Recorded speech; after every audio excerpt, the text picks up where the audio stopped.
most accurate local forecast starts now with meteorologist Brett Thackeray. Good morning, everybody. We are continuing to track some rain right now. Most of the storms are along this line to the east of us now, pushing into Philly. But it was quite the active night. And we told you really yesterday, anytime after 11 p.m. that these storms would kind of start to act up when we were asleep. And boy, did they ever, probably waking many of us up. But the rain right now tracking from Adams, York, and into southern Lancaster counties. Again, the heaviest rain probably over southern York County along 83. But this was a line that had a lot of lightning with it when it came through earlier, and now pushing into Philly. It's weakened a bit, but not without leaving behind some damage last night. A pretty potent line.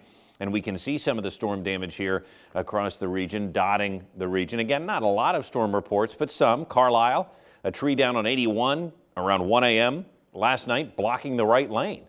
More tree damage, thunderstorm damage in Hoagstown. A tree blocked the southbound lane of the Carlisle Pike.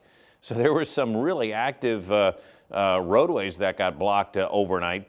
And then at 146, a tree fell through a roof in High Spire, Dauphin County. So it was certainly a storm system that, many of us were able to kind of sleep on through. Some of us woke up to some rain and some thunder. Others of us did have some damage, and those trees coming down, especially along the west shore there and then moving into High Spire, it was pretty active last night with gusty winds. E-Town getting about a ½ inch of rain, and if you remember yesterday, I said that's probably on average what a lot of us would get. E-Town right in that range, 64 right now, a dew point of 64. But these dew points are dropping, and we should see a pretty pleasant day. 88 yesterday, again, pretty much near normal. No rain at the airport yesterday. Remember, a lot of the rain coming here right around midnight. That's going to count for today. And so our yearly departure now at 3½ inches. But that will go back down now thanks to this rain. Still some severe thunderstorm watch boxes that will be trimmed as the line moves to the east. But this is a big complex, and we mentioned that it was a pretty potent front. And it's on its way out. And behind this, we will see clearing skies. It looks like a pretty nice Friday on the way, but we are going to see less humid air move in. Temperatures are in the 60s. Again, a little bit cooler thanks to the rain that came through, and dew points really starting to drop already into the low 60s. So right now, I would say the humidity is still noticeable, right? I mean, I noticed some steam coming off of the roads, not only with the warm air, but, you know, all the rain that came down here last night. So it is noticeable, but I do think we are going to be drying out throughout the day. Watch this. Still a tad humid here on this Friday, but by this afternoon, we start to see the dew points really drop. And then tonight, notice the drier air filtering in. Dew points drop into the 50s. Just a stellar weekend. Look at this. We're talking about a mid-July weekend.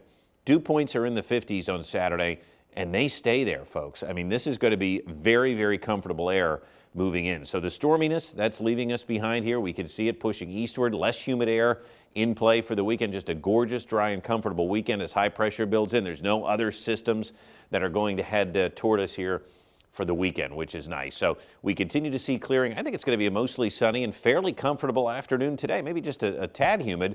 Tomorrow, not bad. Maybe a few clouds in the morning, but then mainly sunny skies through the rest of the day. Sunday looking good as well. Mostly sunny, less humid, and dry. So outdoor plans this weekend are a go, and we're certainly excited about that. Just a tad breezy this afternoon. Winds at about 10 miles an hour here, and that is just in the wake of the front that came through last night. Really not all that breezy tomorrow, but I did want to point out, if the winds do start to kick around tomorrow, they're going to be from the north. And it's just a cooler, less humid Canadian air mass that's going to be coming in for us here for the weekend. So you can see it right here. It looks pretty good over top of us. Now, the heat is going to expand starting next week. We are going to be in the 90s, it looks like, for a good stretch of next week and into next weekend as this heat from, again, the middle part of the country, which has just been cooking.